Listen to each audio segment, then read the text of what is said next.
মানুষের শরীরের যে সমস্ত অবাঞ্ছিত পশম বা লোম আছে, যেগুলো ছাঁটার, যেগুলো কাটার, পরিষ্কার করার নির্দেশ আসছে, সেটা বগলের নিচের পশম হোক, নাভির নিচের পশম হোক, এগুলোকে পরিষ্কার করার জন্য আজকাল হেয়ার রিমুভাল পাওয়া যায়। এক ধরনের আপনার ক্রিম পাওয়া যায়। এই ক্রিমটা মাখায় দিয়ে এরপরে কিছু দিয়ে টান দিলে এগুলো পড়ে যায়। এখন এই হেয়ার রিমুভাল ইউজ করে এটাকে পরিষ্কার করা জায়েজ আছে, নাকি এখানে ব্লেড ইউজ করতে হবে, কেচি ইত্যাদি ইউজ করতে হবে? উত্তর হলো হেয়ার রিমুভাল ইউজ করা যাবে, কোনো অসুবিধা নাই। আমাকে এই পশমগুলো পরিষ্কার করতে হবে, কিভাবে করব সেটা আমার ব্যাপার। শরীয়ত আমাকে এক্ষেত্রে কোনো পদ্ধতি বলে দেয় না যে তোমাকে ব্লেড ইউজ করতে হবে। অথবা আপনি ব্লেড ইউজ করেন, অথবা মেশিন ইউজ করেন, অথবা হেয়ার রিমুভাল ইউজ করেন, যেভাবে আপনার সম্ভব বা যেভাবে আপনার ইচ্ছা সেভাবে আপনি ইউজ করতে পারেন। যদি আপনার স্বাস্থ্যের জন্য ক্ষতিকর না হয় তাহলে এটা ইউজ করাতে শরীয়তের দিক থেকে কোনো কি নাই, অসুবিধা নাই। প্রথম কথা হলো হাত পায়ের নখ ছোট করা, গোঁফ ছাঁটা ছোট করা, বগল এবং নাভির নিচের পশম পরিষ্কার করা, এটাকে চেঁচে ফেলা, এটি সকল নবী রাসূলগণের প্রতি আল্লাহ রাব্বুল আলামিনের পক্ষ থেকে আরোপিত কমন একটি বিধান ছিল। সকল নবী রাসূলগণের কমন একটি সুন্নাহ ছিল, যে সুন্নাহ সকল নবী রাসূলদের জন্য প্রযোজ্য ছিল। একজন ইমানদারের জন্য সেটি অবশ্যই অনেক বেশি গুরুত্বপূর্ণ। আনাস ইবনে মালিক রাদিয়াল্লাহু তাআলা আনহু একটি হাদিস বর্ণনা করেছেন, যেটি সহিহ মুসলিমে বর্ণিত হয়েছে, সুনান নাসাঈ এবং মুসনাদ আহমদ সহ বিভিন্ন হাদিস কিতাবে বর্ণিত হয়েছে।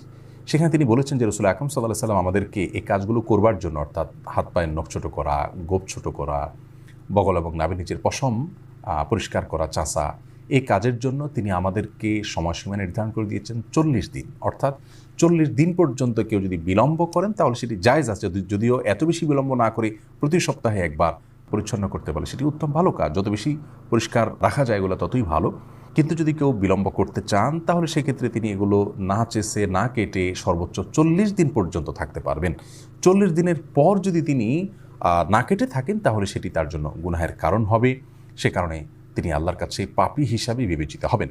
কিন্তু এর কারণে তার সালাত হবে না, তার নামাজ কবুল হবে না, এরকম কোনো কথা হাদিসের কোথাও বলা হয়নি। সালাত বা নামাজ বিশুদ্ধ হওয়ার সম্পর্ক হলো সালাতের যে শর্ত আছে সেই শর্তগুলো তিনি সঠিকভাবে আদায় করেছেন কিনা এর উপর নির্ভর করে।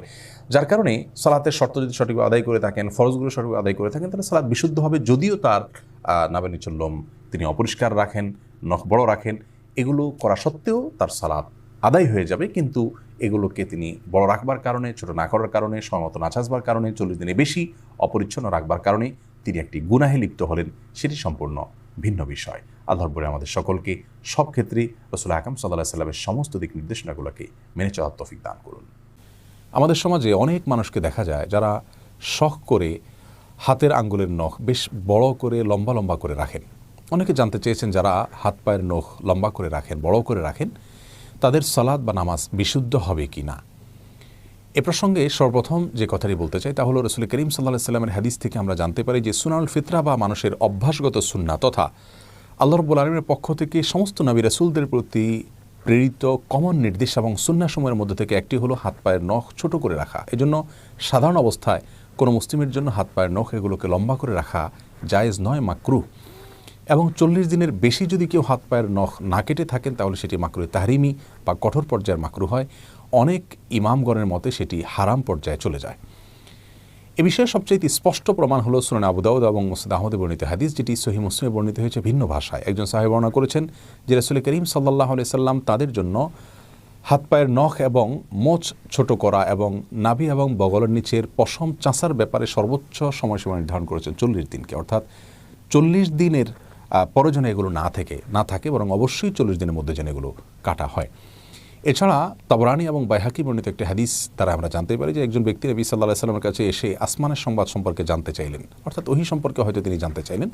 তখন নবী আলাইহিস সালাম বললেন যে তোমাদের মধ্যে একজন লোক সে আসমানের সংবাদ জানতে চায়, অথচ তার নখগুলো হলো পাখির নখের মতো, যে নখের ভেতরে ময়লা থাকতে পারে, কোনো নাপাক ঢুকে থাকতে পারে। এভাবে আরও বেশ কয়েকটি হাদিস এ প্রসঙ্গে বর্ণিত হয়েছে। সে সমস্ত হাদিসগুলোকে সামনে রাখলে আমরা পরিষ্কারভাবে জানতে পারি যে কোনো মুসলিমের জন্য হাত পায়ের নখ লম্বা করে রাখা ঠিক নয়। তাছাড়া এটা অপরিচ্ছন্নতা। এই নখের চিপা এবং নখের তলায় ময়লা আবর্জনা থাকবে, যেটা আমাদের নিয়ন্ত্রণের বাইরে।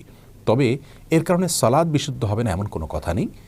যদি তার নখ তিনি স্বাভাবিকভাবে ধৌত করেন তাহলে সেক্ষেত্রে তার সালাত বিশুদ্ধ হয়ে যাবে। নখের নিচের ভেতরের অংশ পর্যন্ত পানি পৌঁছানোর জন্য আলাদা করে কষ্ট করে কসরত করার প্রয়োজন নাই। তবে হ্যাঁ, ফরজ গোসল ইত্যাদিতে তাকে খেয়াল করতে হবে, বিশেষ করে নখের ভেতরে যদি এমন কোনো ময়লা থাকে যে ময়লা থাকার কারণে সেখানে পানি পৌঁছাবে না এবং সেটা বাহ্যিক অংশ থাকে নখের, তাহলে সেক্ষেত্রে তার গোসল আদায় হবে না। ওজুর ক্ষেত্রে একই কথা, বিশেষ করে রং ইত্যাদি থাকলে। নেল পালিশ অনেকে ব্যবহার করেন, নেল পালিশ যদি ব্যবহার করেন তাহলে সেক্ষেত্রে যেহেতু আলাদা একটা আবরণ তৈরি হয়, ওজু এবং গোসলের পানি সেখানে পৌঁছায় না, যার কারণে সেটি জায়েজ নয়। যদি কেউ নেল পালিশ ব্যবহার করেন বিশেষ করে মেয়েরা মাসিক অবস্থাতে, তাহলে সেক্ষেত্রে ওই কয়দিন তিনি ব্যবহার করতে পারেন, কিন্তু যখনই তার সলাতের বিধান চলে আসবে তখনই সলাতের জন্য অর্থাৎ পবিত্রতার স্বার্থেই তাকে অবশ্যই নেল পালিশ রিমুভ করতে হবে। বিশ্ববিখ্যাত ফতোয়ার গ্রন্থ রদ্দুল মুখতার ইমাম ইবনে আবিদিন শামী রাহিমাহুল্লাহ উল্লেখ করেছেন যে উত্তম হলো একজন মুসলিমের জন্য হাত পায়ের নখ এবং মোচ এগুলো ছোট করা এবং নাভি এবং বগলের নিচের পশম ইত্যাদি ছোট করা সপ্তাহে কমপক্ষে একবার। আর যদি সেটা তিনি করতে না পারেন তাহলে অবশ্যই 40 দিনের মধ্যে করা। যদি 40 দিন হয়ে যায় বা 40 দিন পার হয়ে যায় তাহলে সেক্ষেত্রে তিনি কিন্তু শরীয়তের যে এক্ষেত্রে কঠোর সতর্কতা বা সতর্কবার্তা রয়েছে তার আওতায় তিনি পড়ে যান।